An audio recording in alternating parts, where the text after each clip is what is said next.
बिस्मिल्लाहिर्रहमानिर्रहीम अल्हम्दुलिल्लाहि रब्बिल आलमीन वस्सलातु वस्सलामु अला खातमिल मुरसलीन व अला आलिहि व अस्हाबिहि अजमाइन। मुख्तलिफ ज़राए अबलाग से ये बात मालूम हुई है कि हुकूमत पाकिस्तान ने जो अक़लियती कौमी कमीशन था उसमें बतौर अक़लियत के कादियानियों को शामिल करने का फैसला किया है। ये बात बड़ी वाज़ेह है कि कादियानी अपने आप को गैर मुस्लिम नहीं मानते, इसीलिए वो आईन पाकिस्तान को भी तस्लीम नहीं करते।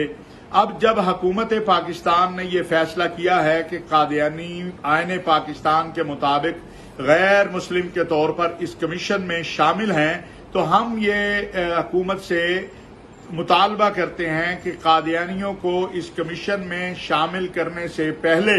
कादियानियों को बतौर गैर मुस्लिम नुमाइंदा हुकूमत ऐलान भी करे और कादियानियों से भी ऐलान करवाए कि वो इस कमीशन में बतौर गैर मुस्लिम नुमाइंदा शामिल हो रहे हैं, अक़लियती गैर मुस्लिम नुमाइंदा, और आईन पाकिस्तान ने जो उनको गैर मुस्लिम करार दिया है उसको तस्लीम कर रहे हैं। अगर कादियानी इसको नहीं मानते और वो कहते हैं कि हम गैर मुस्लिम नहीं हैं और हम बतौर गैर मुस्लिम के इस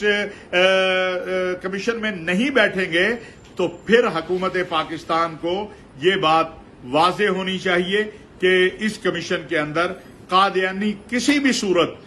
उसी वक्त शामिल हो सकते हैं जब वो अपने आप को गैर मुस्लिम नुमाइंदे के तौर पर, गैर मुस्लिम अक़लियत के तौर पर ऐलान करें और हुकूमत उन्हें गैर मुस्लिम अक़लियत के तौर पर इसमें शामिल करे। पहले कादियानियों का ये एतराफ कि वो गैर मुस्लिम अक़लियत है, लिहाजा इस कमीशन में शामिल हो रहे हैं बतौर गैर मुस्लिम के।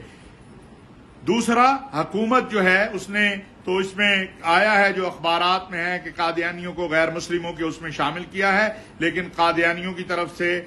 ये इस ऐलान के बाद कि वो गैर मुस्लिम नुमाइंदा के तौर पर, अक़लियती नुमाइंदे के तौर पर, और हुकूमत को भी इसको वाज़ेह करना चाहिए ताकि मुल्क के अंदर फितना और शर न फैले और आयन और कानून की बालादस्ती हो। पाकिस्तान के मुसलमान पाकिस्तान में आयन और कानून की बालादस्ती चाहते हैं, और जब कादियानी आयन को तस्लीम करेंगे तो फिर वो कमीशन में भी बतौर गैर मुस्लिम अक़लियती नुमाइंदे के शामिल होंगे। और अगर वो ये मानते ही नहीं हैं तो फिर हुकूमत को चाहिए कि उनको किसी भी कमीशन और कमेटी में, जो आदमी आपके आयन और कानून को ना माने उसको आप कैसे किसी कमीशन और कमेटी का मेंबर बना सकते हैं। ये हमारा मौक़िफ़ है और यही उम्मत मुस्लिमा का मौक़िफ़ है। मैं समझता हूं कि हुकूमत को इस तरफ तवज्जो भी देनी चाहिए और हमें उम्मीद है कि इंशाअल्लाह वफाकी वज़ारत मज़हबी उमूर इसके बारे में बड़ा वाज़ेह अपना जो ऐलान है और जो इस बारे में मालूमात है वो कौम के सामने लाएगी। वमा अलैना इल्लल बलागुल मुबीन।